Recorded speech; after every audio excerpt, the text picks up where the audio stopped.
morning, children. How are you all? I hope you're all chilling out because your exams are all over, and I hope you did it well as well. Wonderful. Let's bow down our heads in prayer. Let's join our hands and close our eyes. Okay, then we'll start the prayer now. Our Father, we thank you for this wonderful day, Lord. Thank you, Jesus, for protecting us. Thank you, Lord, for giving us wisdom, Lord Jesus, so that we could write our exams well. We thank you, Jesus, for everything that you have done, Master. Lord, this day, Lord Jesus, we ask, Lord, for your presence, Master, in our lives. And Lord, fill us with your Holy Spirit so that we can understand what is being taught to us. We thank you for everything, Lord. In Jesus' mighty name we ask and pray. Amen. Children, what Sunday is it today? Yes, it's Palm Sunday. Palm Sunday, why is it called so? Because on this particular day, when Jesus entered Jerusalem, people actually invited Jesus. They welcomed Jesus with the palm leaf in their hands, shouting, Hosanna. Okay, today is the Palm Sunday, and this is also called as Holy Week. Why? Because many incidences took place this week. Okay, today is Palm Sunday. What is on Friday? Right, Friday is Good Friday. On Good Friday, Jesus was crucified. Now, many people would ask you, and sometimes the question might come even in your mind, why was this called as Good Friday? When somebody dies, we do not call it good. Okay, but why? When Jesus died, it is called as Good Friday. Though we love Jesus so much, more than anything, more than anyone, we love Jesus so much, but still, his death is called as Good Friday. Well, the Bible says the wages of sin is death. Okay, and now every day we sin. Now, who is supposed to get that punishment? We are supposed to get this punishment. But what happened actually on the cross? Jesus took all our punishment and he died on our behalf on that particular day, so that we can have eternal life and we will live with him. Now, what happened on Good Friday? There were so many incidences that took place on this particular Friday. What happened was, on Thursday, that is a day before Jesus was crucified, he was arrested, he was betrayed, he was arrested, and then he was taken to Pilate. There he was sentenced to death, which means they said no, Jesus should die on the cross. Now Jesus was handed over to the soldiers, and soldiers, they took him and they whipped him, and the whip was it was a horrible whip. It was not like the normal belt kind of a thing that we have today. No, that had some kind of a thorns, and when they whipped Jesus, when they just pulled the whip out, okay, it actually took a part of flesh out of Jesus. So he bore all that pain, and then after whipping him, they put a crown of thorns on the head of Jesus.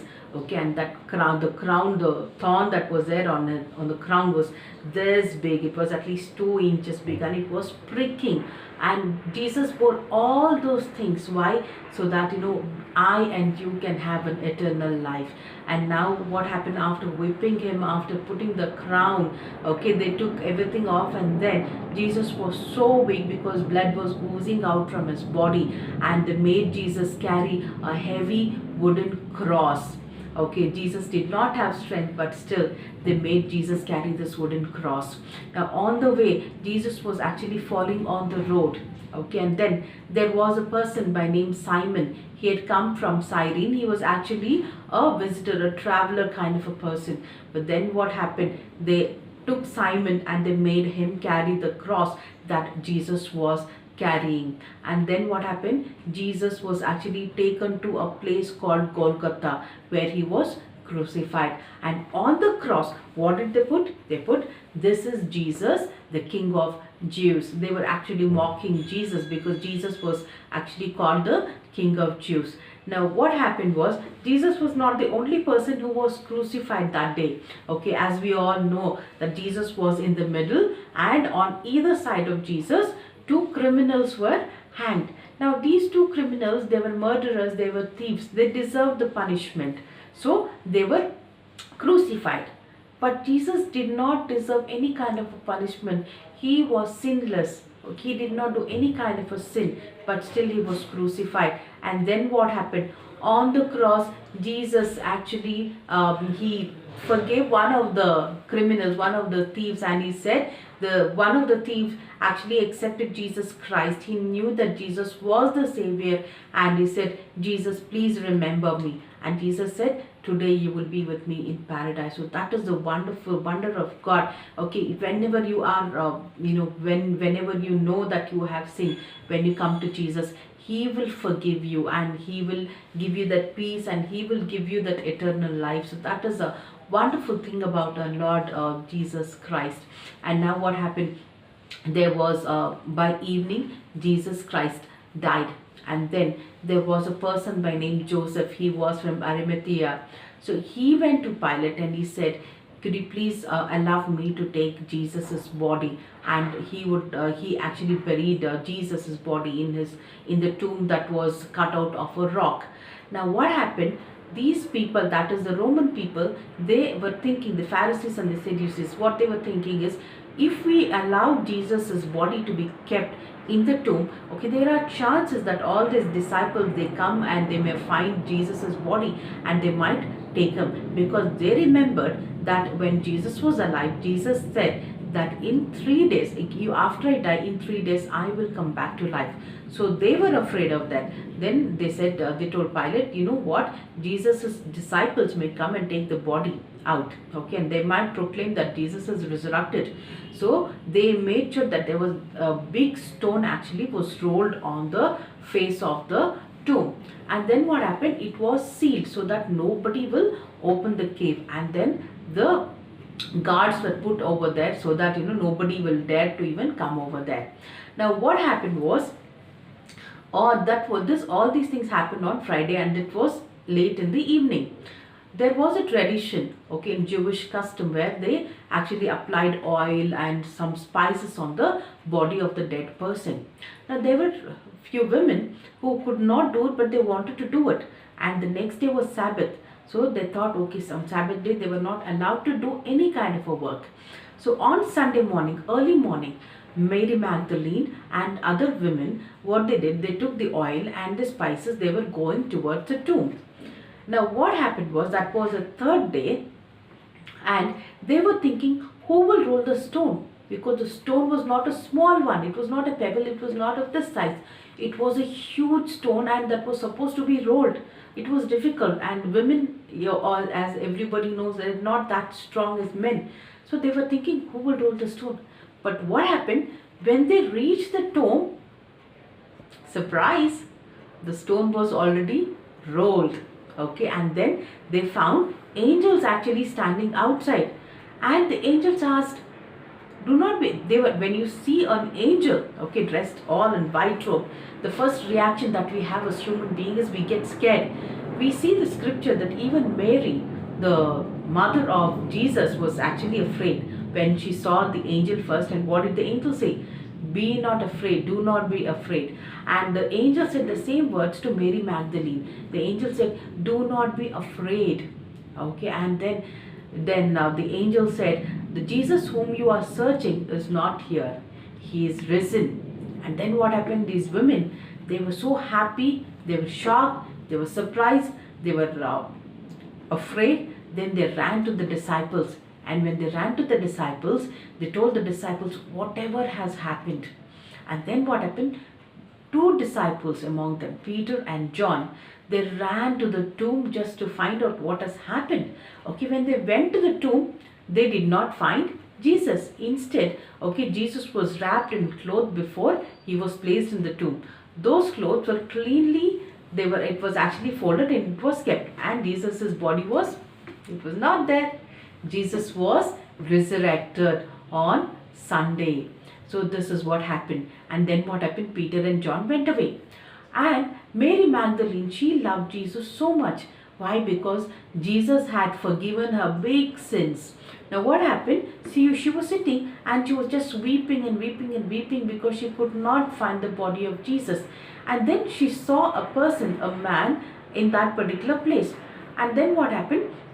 The man asked her, why are you, women, why are you crying? Then Mary Magdalene, she was crying and she thought it's the gardener. And she said, sir, Where did you keep the body of Jesus? Just tell me. I will take care of the body of Jesus. But then what happened? The man, again, he spoke to Mary Magdalene. This time he addressed her by her name. He said, Mary, why are you crying? And then Mary was actually shocked, because she recognized the voice. Whose voice was that? That was the voice of Jesus Christ. And when she saw it was Jesus who was standing next to her, and she was so overjoyed. She was so overjoyed that she just couldn't express it. And then what happened?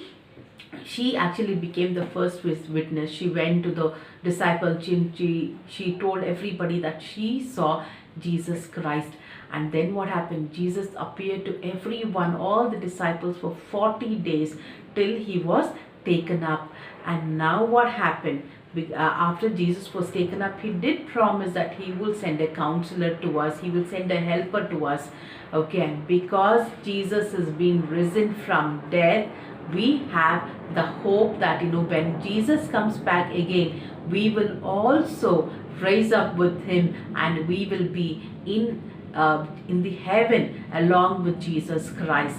So this comes to a memory verse, which is Christ died for our sins and was raised, from 1 Corinthians chapter 15 verse 3 and 4.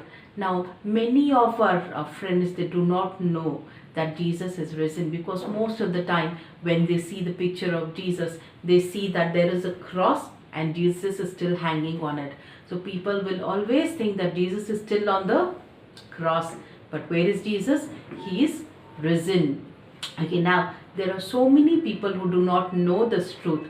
So it is our duty to tell everyone that Jesus is risen. And because he is risen, we can live with him forever in heaven. Now there are conditions. Okay, for every promise there is a condition. Now what is the condition for this? The condition is just like what the robber did on the cross. Okay, he knew that he was a sinner. So when we know that we are sinner, all we have to do is go to our Abba Father, go to Jesus and say, Jesus, I have sinned, Jesus, please forgive me, okay, and make me yours, Lord. Lord, I repent of all my sins, Jesus, please forgive me. And when we pray this prayer with our heart, Jesus is always ready to forgive us. And when there is forgiveness, and when we have received Jesus as our personal Savior, we are sure that we are going to be with him in heaven. All right, so this is for today, and next week it's going to be Easter, where we celebrate the resurrection of our Jesus Christ. So let us be happy, because we have Jesus who died for us and who's rose again. Okay, and for all those children who have not received Jesus Christ as a personal Savior, it's a very simple prayer. You don't have to do any big thing. You don't have to sacrifice anything. All you have to do is just repent from your heart, ask for forgiveness, and invite Jesus in your heart. Can we do that? For all those children, please repeat after me. Abba Father, Lord, I have sinned against you. Forgive me, Lord. Help me, Jesus, not to do this mistake again. And help me, Lord, to follow you all the days of my life. Come into my heart, Jesus. Be the Lord of my life. I thank you, Lord. In Jesus' mighty name, amen. Thank you, children, for all those people who have received Jesus in their heart. Wonderful. Welcome to the eternal life. Okay, and let's have a wonderful day today, and let us thank our Jesus for giving his life as a sacrifice for us. Have a wonderful day. Bye.